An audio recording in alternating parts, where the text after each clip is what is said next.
My name is Serhiy Kiral. I'm a deputy mayor for international cooperation at the Lviv City Council. I'm also a former MP of our parliament. So we are 23rd of February. This is a time when 11 years ago there was a Maidan revolution in Kiev. The anniversary we are marking as the time and place which changed the history of Ukraine and actually also triggered the Russian invasion.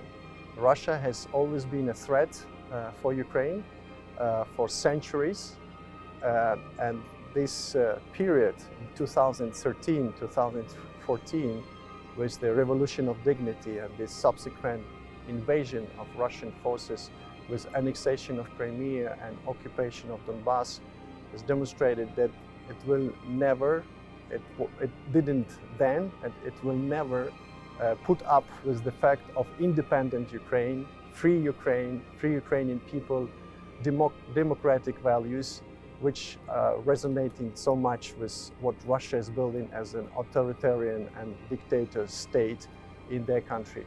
So they will never give up on the idea that Ukraine can be part of NATO or the European Union.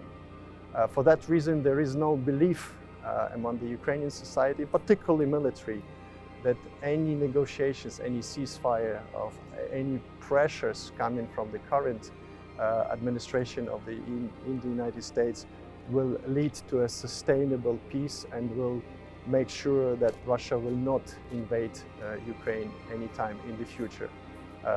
You can hear it from the military, who are very openly saying, we see the Russians, they are still there, they are still here in Ukraine, they are our enemy, and we need to do what we can to repel them, to kick them out.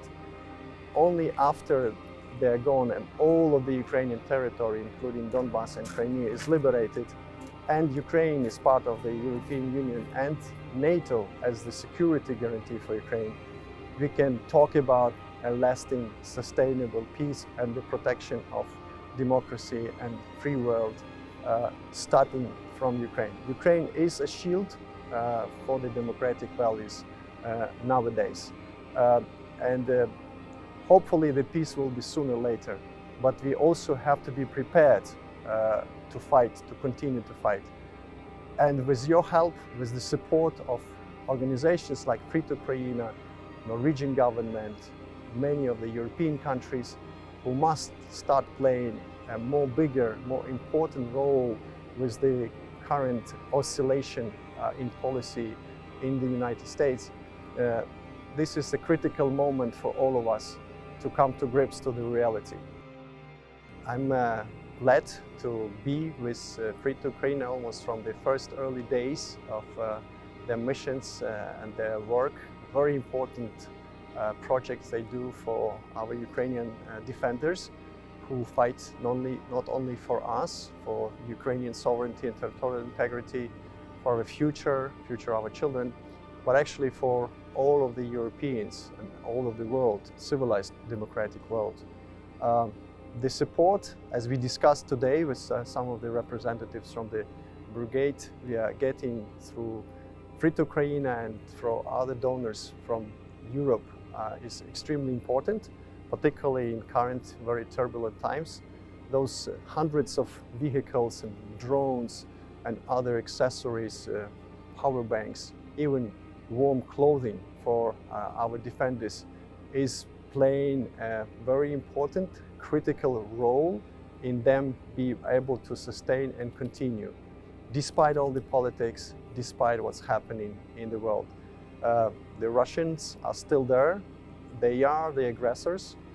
We need to kick them out. We need to repel their efforts to subjugate all the Ukraine. Every day we get missile attacks and drones, despite the so-called negotiations happening, which sends a strong signal from Russia. They are not going to stop. They are going to continue with their aggression, and with your support, with Fritt Ukraina, with our military and the defenders, we will stand our ground and we will continue to fight until the full victory. Only victory is going to bring a lasting and sustainable peace and put Russia outside of danger and threat, not only to Ukraine, but to Europe. So thank you again, the Fritt Ukraina and all the donors, all the Norwegian people, the whole nation, all the Europeans, for your support, and make sure if you are in trouble, we will be with you as much and as well as you are with us.